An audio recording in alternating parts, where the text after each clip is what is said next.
The safest farm in the county looked like the poorest one. That was the joke.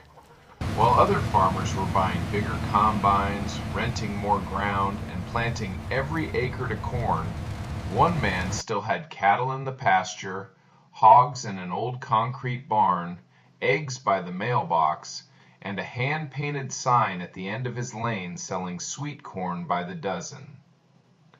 From the road, it didn't look like a business. It looked like a mess.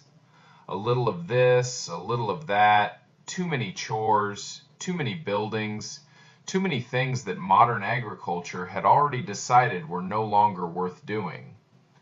And for a few years, it looked like the county was right about him. Because in Appanoose County, Iowa, in the summer of 2011, corn was money. Not decent money, not respectable money, stupid money. The kind of money that makes a man look at a pasture and see waste. The kind of money that makes him look at a hog barn and think, why am I shoveling manure when I could be planting more corn? The kind of money that turns every acre not growing yellow rose into an accusation. Why are you still doing it the hard way? Why are you still split up across 7 little enterprises when one big one is paying more than all of them? That was the question Raymond Hale heard every week. At the co-op, at the sale barn, at the parts counter, while younger farmers in clean caps talked about corn futures and yield maps and how many more acres they were trying to lock down before next spring. Raymond never argued with them. He couldn't, not on their terms, because if you only measured 1 year at a time, they were right. Corn was beating everything. Corn was beating soybeans, corn was beating hay, corn was beating cattle, hogs, eggs, and garden produce. Corn was beating the old way so badly that men who had spent their whole lives diversified were bulldozing fence rows, selling cows, tearing down hog sheds, and renting one more 80 just to plant more of it. And Raymond Hale was doing none of that.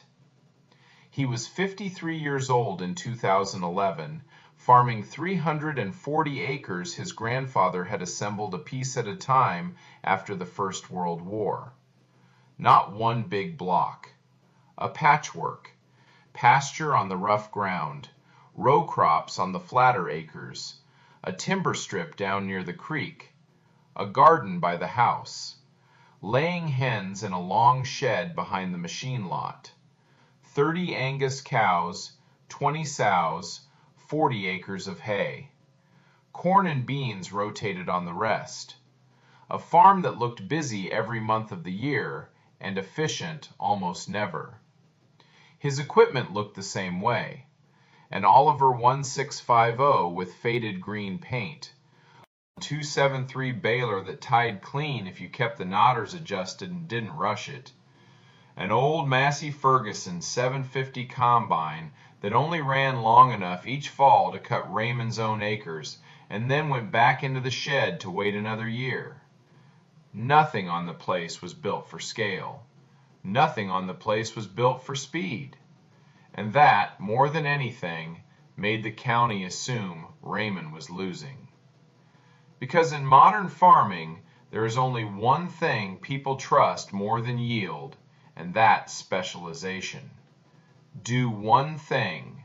Do it big. Do it fast. Get your cost per unit down so low that smaller men disappear around you. That was the religion, and Raymond Hale was a heretic. He still sold calves in the spring, still finished hogs in a barn his father had poured in 1964, still stacked small squares of hay under tin, still sold eggs to the same families every week, cash in hand, still loaded sweet corn into the back of his pickup in July and set out a card table by the road with a coffee can for money when he had to be elsewhere. The county didn't call that resilience. They called it failure to modernize. They called it inefficiency. They called it a museum. At the co-op in Centerville, a man named Travis Mullen liked to say Raymond was running the last general store in a county full of Walmarts. People laughed because it sounded true, and because it sounded true, they never bothered to ask the only question that mattered. What happens when the thing you specialize in stops paying? Not declines, not softens, stops paying. What happens when the one crop you built your whole farm around drops so hard that every acre still looks full, but every acre is losing money? What happens when the combine payment stays the same and the market doesn't? What happens when your whole operation is a giant machine designed to do one thing cheaply, and the price of that one thing gets cut in half? Raymond Hale thought about that question all the time. Not because he was smarter than anyone else, because his father had asked it first. Back in 1987, when Raymond was still helping on the farm full-time but hadn't taken it over yet, Harold Hale stood in the hog barn with one boot on a feed bucket and told his son something Raymond never forgot. Don't build a farm that needs one price to survive. Build a farm that can live through 6 bad prices at once and still have one good one left. At the time, Raymond thought it sounded old-fashioned, maybe even fearful. But by 2011, standing in a county drunk on corn profits, it sounded like the only honest sentence anyone had ever said about agriculture. Still, honesty doesn't look impressive in a boom. Caution looks stupid. Diversity looks weak. And the man who refuses to go all in looks like a man too scared to win. That was how they saw Raymond Hale in 2011. Not careful, not strategic, afraid. A farmer who didn't understand that the world had changed. A man hanging on to cattle and hogs and eggs and hay because he couldn't let go of the past. And if the story had ended there, they would have been right. But 3 years later, when corn dropped so hard it stopped being a dream and started being a trap, the ugliest little farm in the county would become the only one still breathing easy. Because the thing Raymond Hale was building never depended on one good year. And the things his neighbors were building did. That was the difference. Not ambition, not intelligence, not work ethic. Just one question asked early enough to matter. What happens when the price breaks? By the time Appanoose County learned the answer, Raymond had already been living inside it for 30 years. By the spring of 2012, nobody in Appanoose County was talking about risk anymore. They were talking about acres. How many they had. How many they could rent. How many they could take from the neighbor who was slowing down, or retiring, or just tired of trying to keep up. Because corn had crossed a line. Not just profitable, dominant. At $7 a bushel, a good field wasn't a field anymore. It was a machine that printed money. 180 bushels per acre times $7, that was $1,260 gross per acre. No cattle operation in the county could touch that. No hay ground, no hog barn, no garden stand at the end of a gravel road. Nothing came close. And when one thing beats everything else, farmers stop asking what works. They start asking how to get more of it. Pastures got plowed. Fence lines came out. Old buildings got pushed into piles and burned because they were in the way. Creek corners that had never seen a planter got tiled and squared off. Every acre that could carry corn was told to carry corn, and the men who did it fastest looked like the smartest men in the county. A farmer named Travis Mullen went from 600 acres to 1,100 in 3 years. Leased ground, borrowed against equity, bought a 12-row planter with GPS guidance that could run 6 miles an hour without touching the wheel, bought a combine that cost more than Raymond Hale's entire farm had been worth in 1990. But it worked. At $7 corn, it all worked. The payments penciled out, the fuel penciled out, the seed, the fertilizer, the chemicals, it all penciled out because the price at the end made everything look small. And when something works that cleanly, people stop questioning it. They stop remembering that prices move. They stop remembering that inputs don't fall when the market does. They stop remembering anything except the last check they cashed. Raymond Hale watched it happen. He didn't criticize it, didn't warn anyone, didn't stand in the co-op and talk about cycles or history or risk, because he knew how that sounded, in a boom. It sounds like envy. It sounds like fear. It sounds like a man who missed his chance trying to explain why he didn't take it.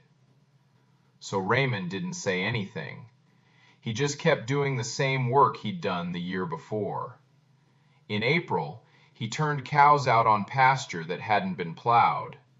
In May, he planted corn on 60 acres, not 80, not 100, 60. Because that was what fit the rotation, not the price, the rotation. Soon he cut hay with a mower that didn't have a cab, baled it square, stacked it by hand. Work nobody else in the county still wanted to do. Work that didn't look efficient on paper, but work that turned into feed, that turned into calves, that turned into cash when corn wasn't paying. In July, he sold sweet corn at the end of his lane, $4 a dozen. Cash.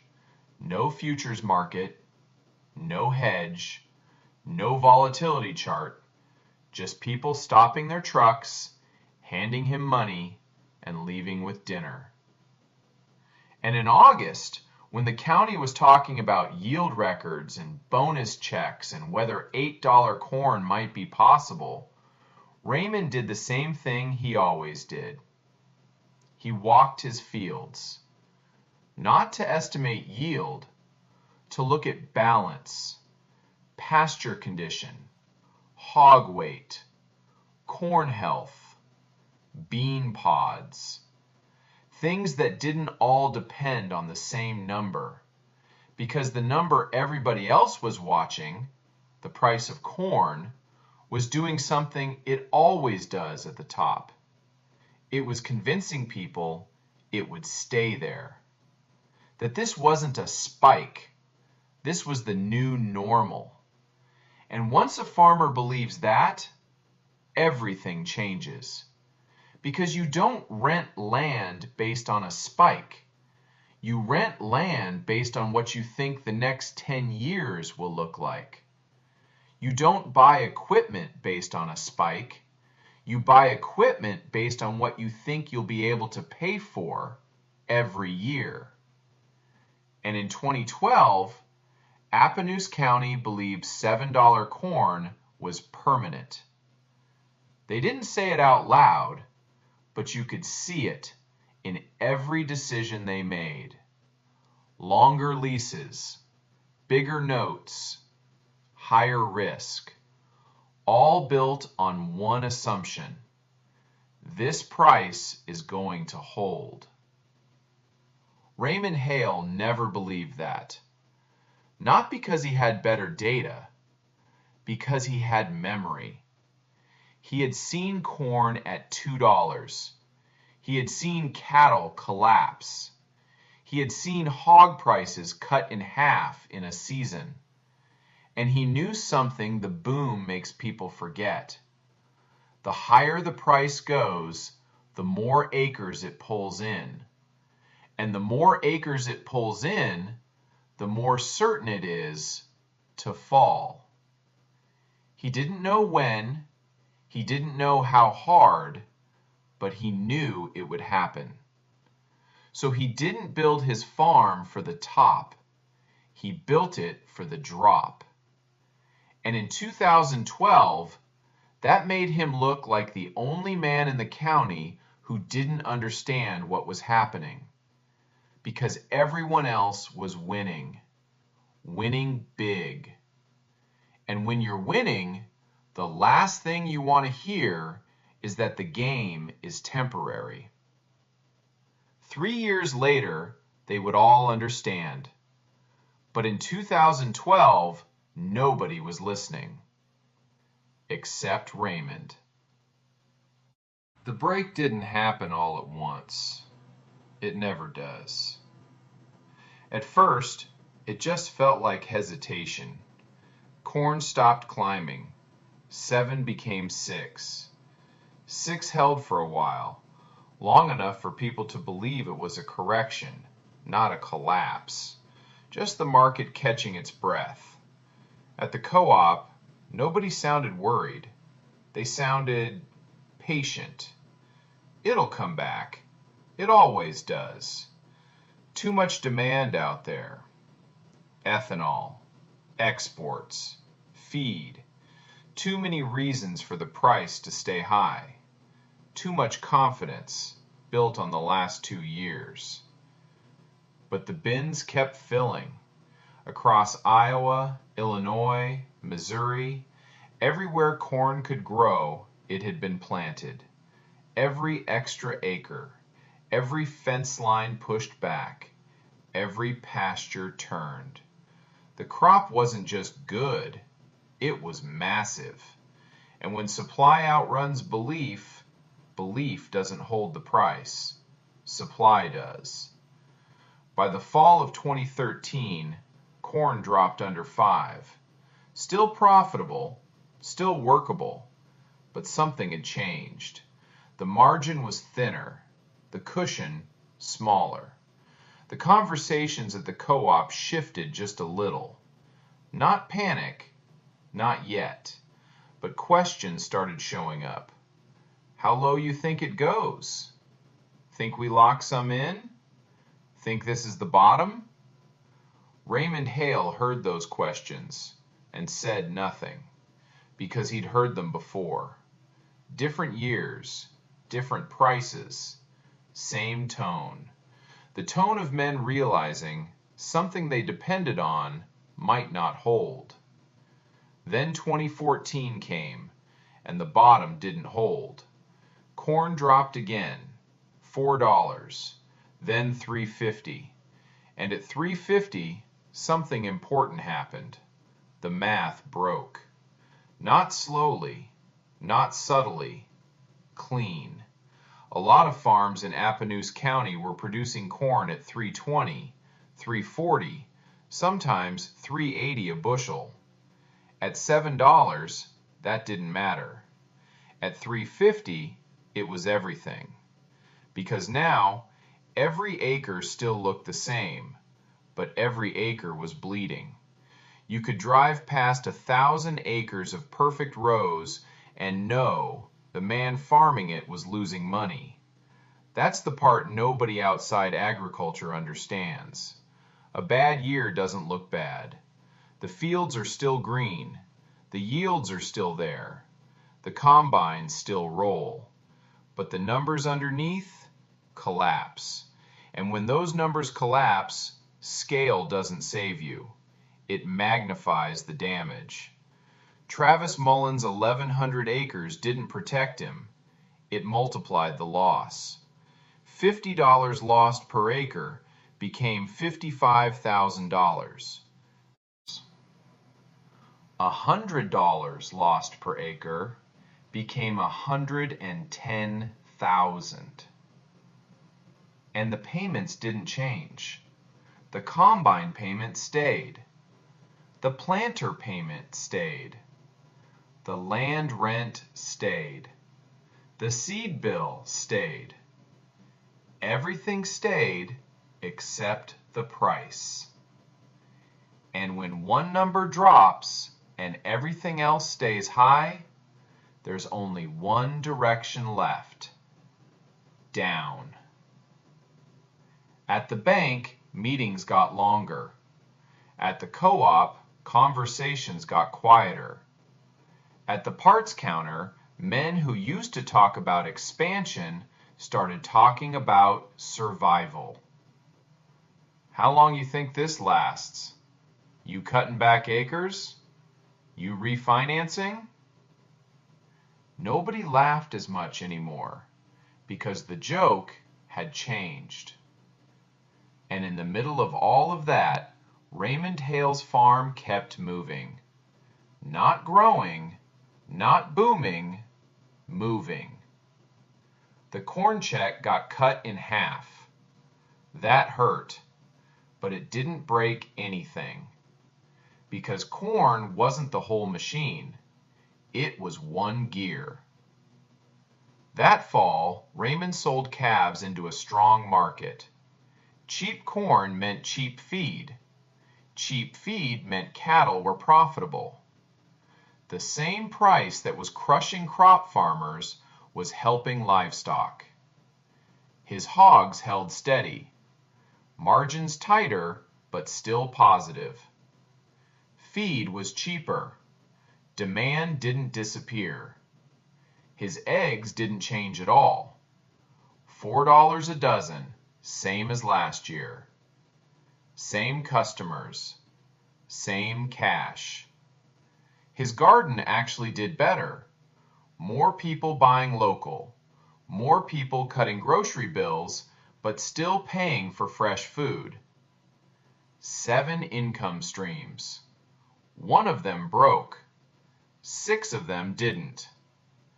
That was the difference. Not luck, structure. The farms built on one number were now tied to that number, and that number had dropped below what they needed to survive. Raymond's farm wasn't tied to one number, so when one failed, the system held. At the co-op, nobody called him inefficient anymore. They didn't call him anything. Because there's a moment when a strategy stops looking outdated and starts looking dangerous to ignore. That moment came in 2015, when the biggest farms in the county were working harder than ever and making less than they had in 10 years. And the smallest, messiest farm on the road was still profitable, still stable, still standing. That's when people stopped laughing and started asking a different question. Not, why are you doing it that way? But, how are you still okay? Raymond Hale had been answering that question his whole life. Nobody had been listening until now. The numbers didn't lie. They just took longer to be believed. In the spring of 2015, the meetings moved from the co-op to the bank, and the tone changed completely. At the co-op, men talk in opinions. At the bank, they talk in facts. Income, debt, cash flow. No guesses, no optimism. Just numbers on paper that either work or don't. A lender named Karen Whitlock covered 3 counties in southern Iowa. 200 operating loans, dozens of expansion notes written during the boom, equipment, land, inputs, all of it financed on one assumption: corn stays high. When that assumption broke, her job changed overnight. She stopped approving loans, started restructuring them, extending terms, deferring principal, trying to keep farms alive long enough for something to turn. But there was a pattern she couldn't ignore. The biggest operations were the weakest. Not in assets, not in land, in pressure. Because every dollar they lost per acre was multiplied by 1,000 acres. Every fixed cost stayed fixed, and every drop in price went straight through the whole system. Karen saw farms losing $80,000, $100,000, $150,000 a year, not because they were bad farmers, because they were efficient farmers in the wrong market. That was the part nobody had been taught. Efficiency works until the price drops below your cost. Then efficiency locks you in. And once you're locked in, you can't slow down. You can't shrink fast enough. You can't unbuy the machine. You can't unrent the land. You can't unbuild the system you designed for a different price. Karen drove past all of those farms, and then one afternoon, she drove down a gravel lane she had never needed to visit before. Raymond Hales. He wasn't her customer, didn't owe the bank anything, no operating note, no equipment loan, no land debt, but his name kept coming up. Not in complaints, in confusion. How is he still making it? How is that place still cash positive? How is that even working? Karen wanted to see it herself.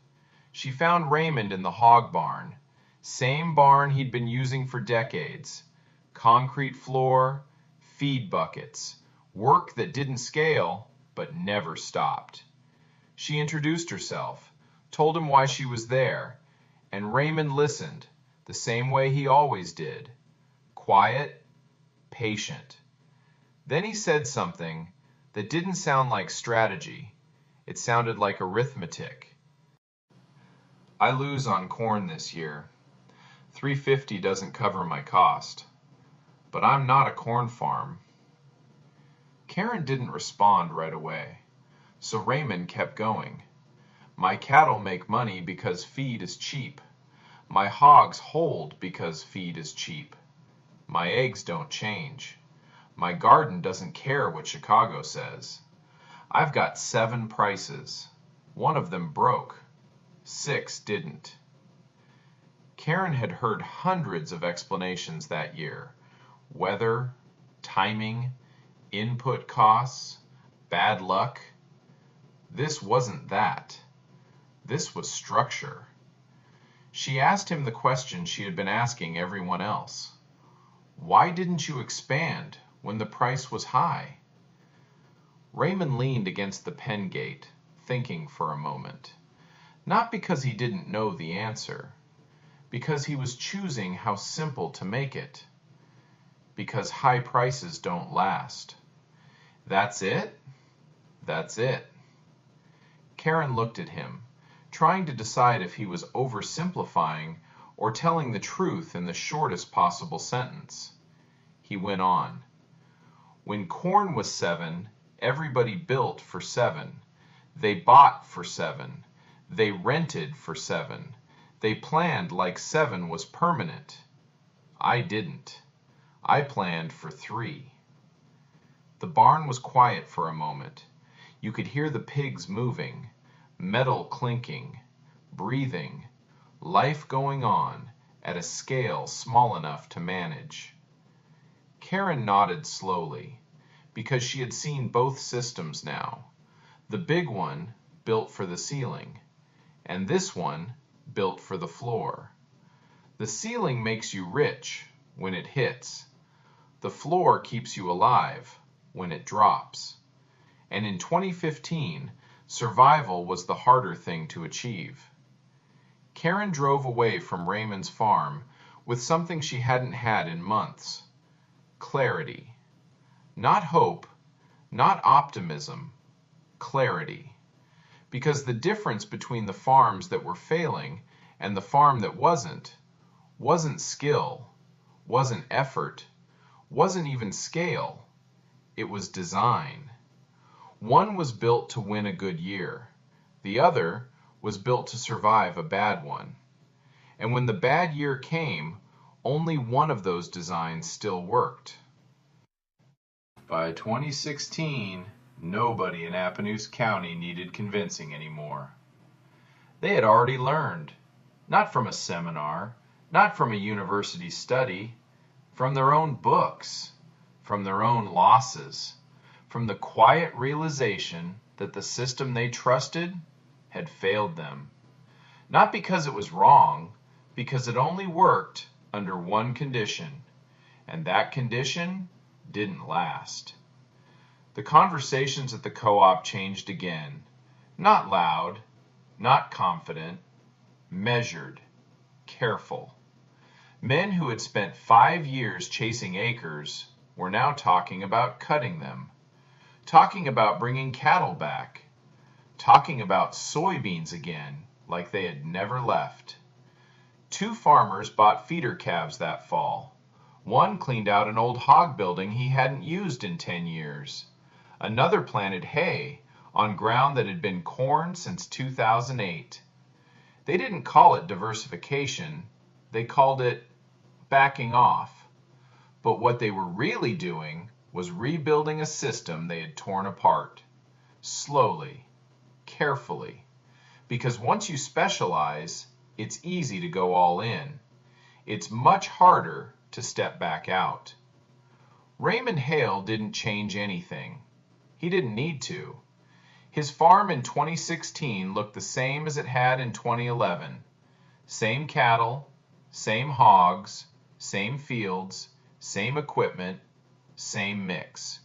No expansion, no contraction, just continuity. And that continuity was the thing nobody had valued until they lost it.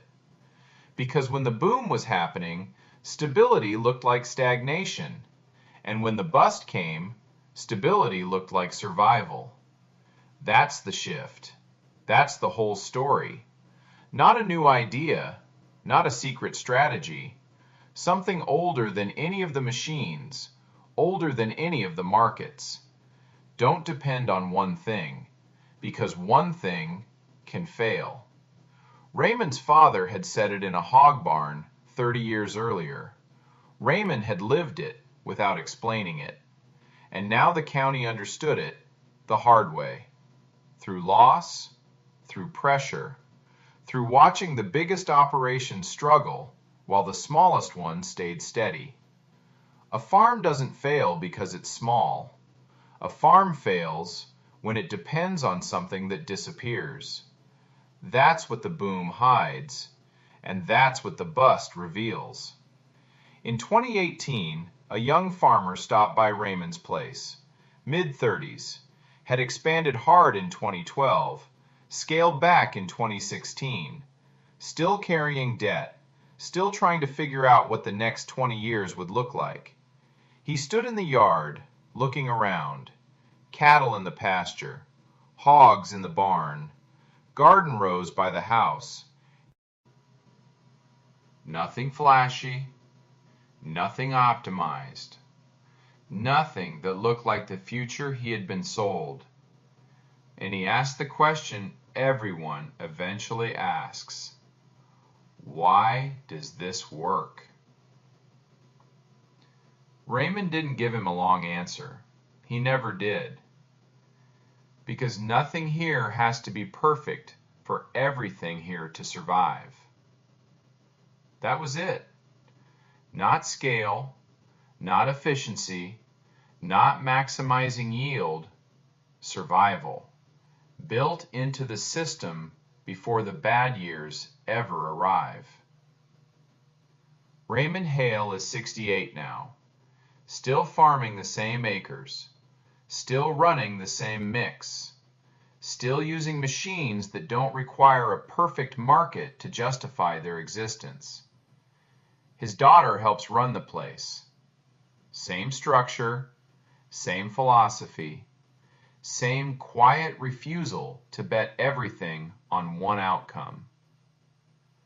Corn is $4 now, sometimes $5, sometimes less. It doesn't matter the way it used to, because it's just one piece of a system that doesn't depend on it. That's the difference. Not luck, not timing, design. The market still tells farmers to specialize. It always will, because specialization wins in the year it works. But farming isn't 1 year, it's a lifetime. And in a lifetime, the thing that wins the most isn't the thing that makes the most money once. It's the thing that doesn't break when everything changes. That's what Raymond built. 7 small incomes, 7 moving parts, 7 ways to stay alive when one fails. The county used to call it inefficient. Now they call it smart. The price crashed. His farm didn't. That's the whole story.